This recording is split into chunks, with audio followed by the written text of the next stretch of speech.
Okay, so in my continuing efforts to try to remove the fog of frequency separation in any way that I can, because look, a lot of us spend a lot of time, 5 years, 10, 15, 20, kind of memorizing frequency separation processes without really understanding what any of it actually means. And it can limit you. I've done other videos on this before, and I'm going to, kind of hopefully dispel a few more myths now and just clarify a few things. It's kind of a cool demo, so check this out.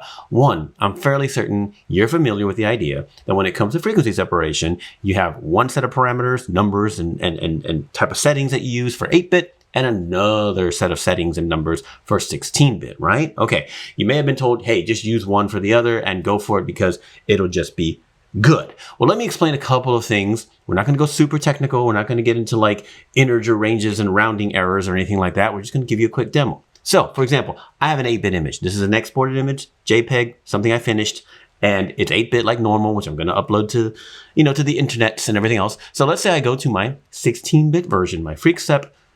It's just my action. You guys can have your own action. I don't know where you got yours from. You might make your own. You might have bought another one. Doesn't matter. Mine are cool, but it doesn't matter the specific action. It's just the process itself. So median 16. If I were to run that right now on an 8-bit image, let's see what happens. So we're going to run it. Let it do its thing. We have to choose a radius of some kind, whatever, 12.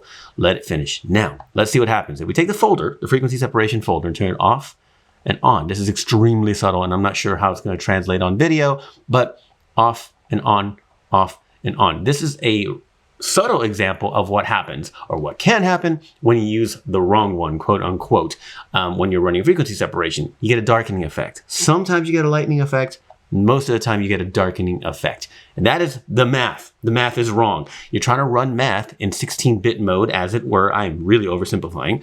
But then you're in 8-bit sort of framework and it doesn't know what to do. Or rather, it does the best that it can, but it can't, okay? So here's what we're going to do. You might notice that all my actions, anyway, in terms of frequency separation, have a convert to 16-bit button. Okay, so if I tap it, now my image goes to 16-bit.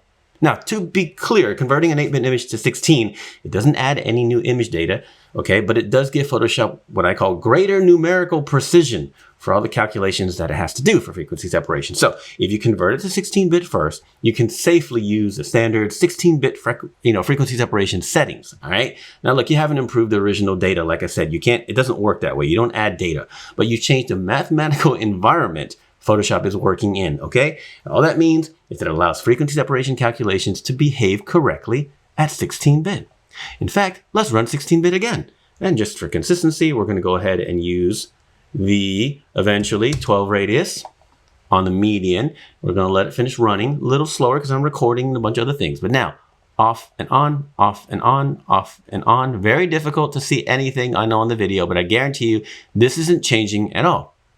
So get what I mean by that. That's why my actions contain the convert to 16-bit. The 8-bit option exists as its own little folder of actions that you can choose to install or not. And just in case you have a workflow that's exclusively 8-bit, for whatever reason, consistently across a lot of data, a lot of images, then the 8-bit version exists. You can just not install these, for example, if your whole life is just median 16-bit. That's fine, you can do that. But if you have an 8-bit image, whether it's your own or someone gave it to you, just convert it to 16. Either use the action or come over here, go to mode, choose 16 from 8. And now when you run the 16-bit frequency separation, the math lines up and you won't have that darkening effect or the very rare lighting effect. So the settings aren't like everything is over and all is lost if you use the wrong settings.